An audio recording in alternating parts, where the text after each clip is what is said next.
Ya, Assalamualaikum warahmatullahi wabarakatuh. Selamat malam pemirsa. Special Talk Show hadir kembali pada malam hari ini bersama saya Agustiada. Dan selama 1 jam ke depan kita akan membahas untuk topik pada malam hari ini, yaitu sosialisasi pengurangan resiko bencana berbasis komunikasi dan masyarakat. Dan seperti biasa juga saya tidak sendirian karena kami akan membahas bersama.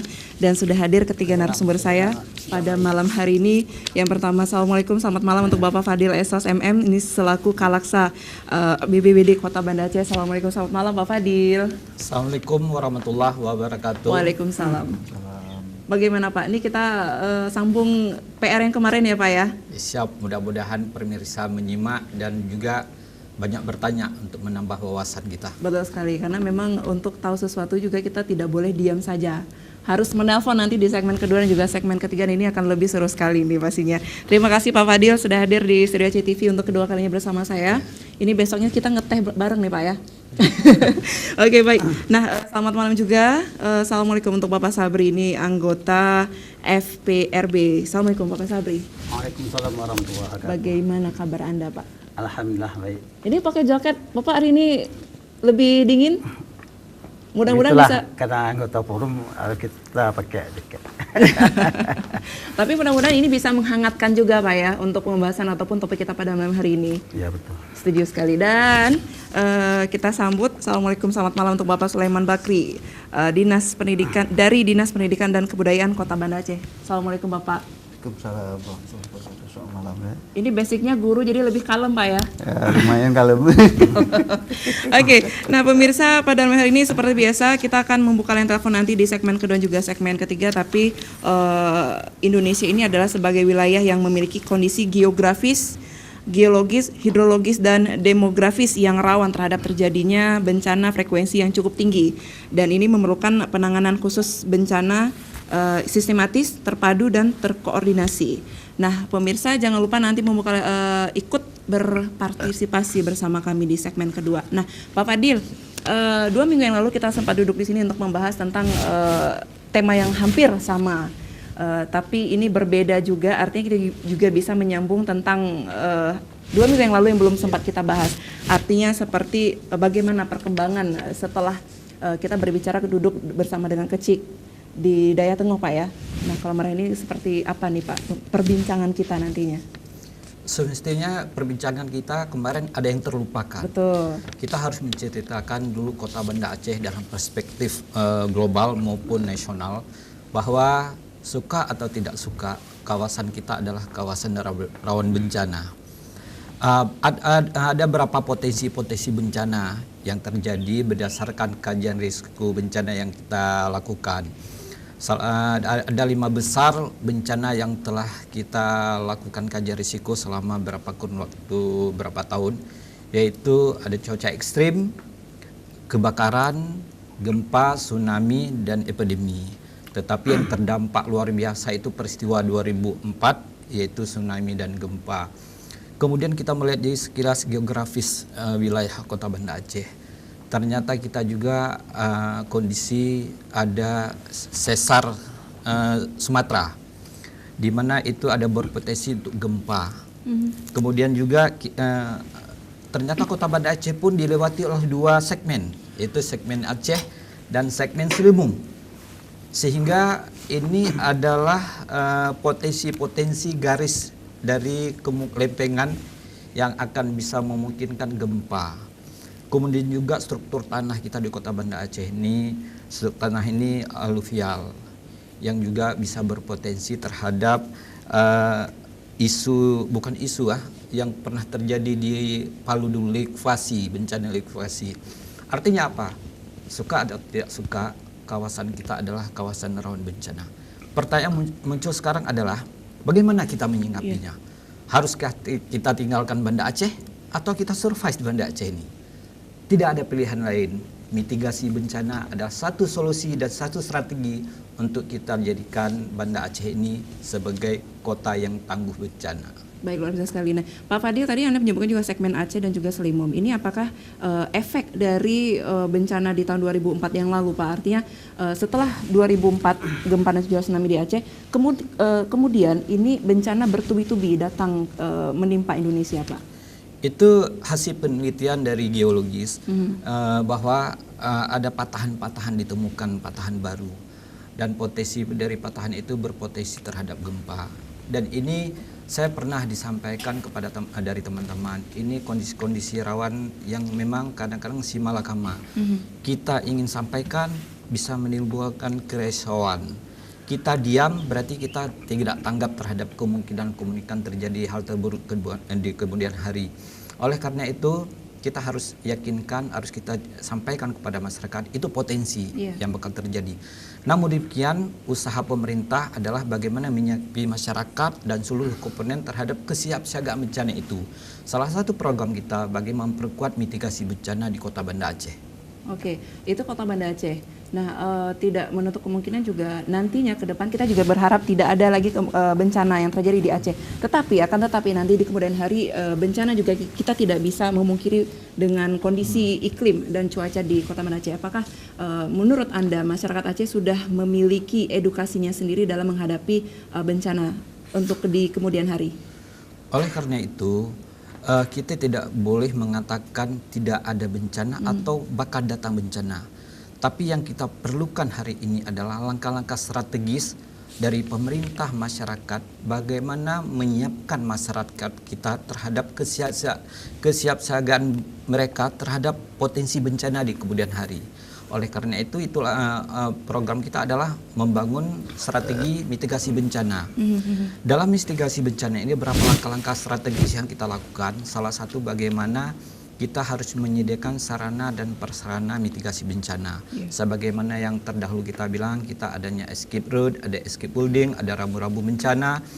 Kemudian juga kita lakukan langkah-langkah diseminasi berupa sosialisasi ke seluruh masyarakat, beberapa komponen masyarakat. Juga kita melakukan simulasi, juga kita memberikan beberapa langkah-langkah informasi baik melalui Bene Bangsa sebagaimana isu kita hari ini. Dan ini kita apresiasi kepada Aceh TV telah memberikan sarana komunikasi untuk mencerdaskan masyarakat dalam mitigasi bencana. Baik, keren sekali nih Pak Fadil. Nah, saya ke Pak Sabri dulu nih Pak.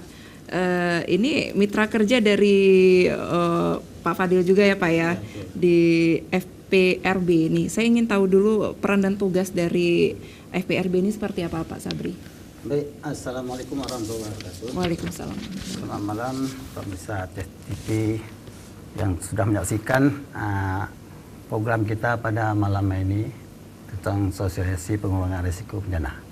Tentunya pada kesempatan ini terkait dengan pengurangan risiko bencana, saya mewakili daripada forum pengurangan risiko bencana. Tentunya kita harus tahu dulu apa itu forum pengurangan risiko. Forum pengurangan risiko bencana ini merupakan suatu wadah masyarakat, elemen masyarakat sebagai upaya pengurangan risiko bencana. Siapa saja yang termasuk dalam forum pengurangan risiko bencana? Ini semua pihak. Semua pihak pemangku kepentingan dalam hal kebencanaan. Apakah pemerintah, kemudian dari dunia usaha, masyarakat, dari ormas masyarakat itu sendiri, kemudian dari lembaga-lembaga lainnya. Kemudian yang mendasari terbentuknya forum ini berdasarkan peraturan Undang-Undang nomor 24 tahun 2007 tentang penanggulangan bencana. Kemudian peraturan pemerintah nomor 21 tentang penyelenggaraan penanggulangan bencana. Kemudian Perka BNPB nomor 4 tahun 2008 tentang pedoman penyusunan rancangan penanggulangan bencana. Disinilah lahirnya forum pengurangan risiko bencana ini untuk melakukan upaya-upaya pengurangan risiko bencana yang bersifat masyarakat. Sehingga forum pengurangan risiko ini selalu melakukan mitra sebagai mitra daripada BPBD Kota Banda Aceh, dalam ini pemerintah. Kemudian ini programnya pun tidak sinergi dengan BPBD. Tidak sinergi. Sinergi apa yang kita lakukan dengan BPBD Kota Banda Aceh. Artinya kegiatan-kegiatan yang kita lakukan penguatan kapasitas masyarakat, baik itu di desa ataupun kita sebut kampung, kalau kita di Aceh, kemudian ke sekolah-sekolah.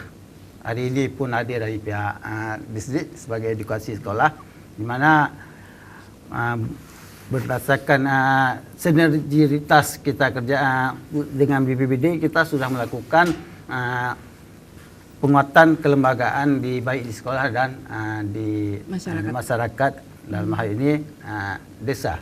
Ya, hari ini kita bisa katakan sesuai dengan aturan bahwa pembentukan desa tangguh bencana. Betul. Mungkin demikian. Oke, nah kalau 2 minggu yang lalu kita duduk bersama salah satu kecik dari daerah Tengah ya Pak ya? Ya. Oke, dan hari ini ataupun malam ini saya sudah juga mengundang tadi Bapak Sulaiman ya Pak.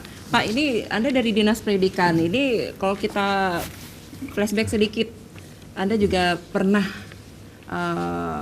menjadi kepala sekolah di SMP Negeri 12 di Kampung Jawa ya Pak ya. Nah seperti yang Anda ketahui ya juga pemirsa, bahwasanya di daerah Kampung Jawa ini adalah rawan bencana sekali. Nah boleh dong Pak cerita sedikit selama Anda memimpin menjadi kepala sekolah di SMP N12, apa yang sudah Anda lakukan bersama tim pastinya guru-guru, dan juga ini ada kerjasama dengan pihak tertentu dan siswanya juga dalam mitigasi resiko bencana Pak. Terima kasih. Yang pertama saya juga menyampaikan banyak terima kasih kepada BPBD Kota Banda Aceh, Pak Fadil.